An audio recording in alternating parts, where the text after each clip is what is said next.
নমস্কার আমার প্রিয় বন্ধুরা, সবাই কেমন আছেন? আশা করি ভালো আছেন। চুমকিস কিচেনে সবাইকে স্বাগত।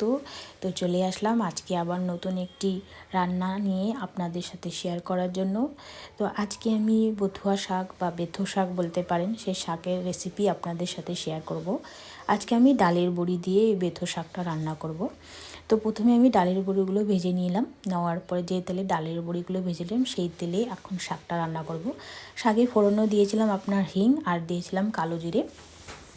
তারপরে দিয়ে দিলাম শাকটা দেওয়ার পরে দিয়ে দিলাম লবণ, কেন শাকেরটা একটু লবণ, আগে লবণটা দিলাম কারণ কি আমি যে ডালের বড়িটা দিয়েছিলাম, ডালের বড়িটা যদি শাকের সাথে না দিই তাহলে ডালের বড়িটা সেদ্ধ হবে না বা সফট হবে না বলতে পারেন।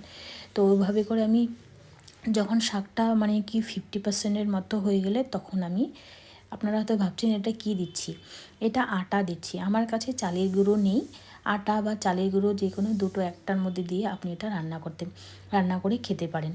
দারুণ লাগে খেতে, অনেকে বেগুনও দেয়। তো নেক্সট টাইম আপনাদের সাথে বেগুন দিয়ে শেয়ার করব। এই রান্নাটা একবার করে খেয়ে দেখবেন কেমন লাগবে, তারপর অবশ্যই কমেন্টে জানাবেন। এই রান্নাটা আমি আমার মাসির কাছ থেকে শিখেছি, তাই আপনাদের সাথে শেয়ার করলাম। ভালো লাগলে অবশ্যই একটা লাইক কমেন্ট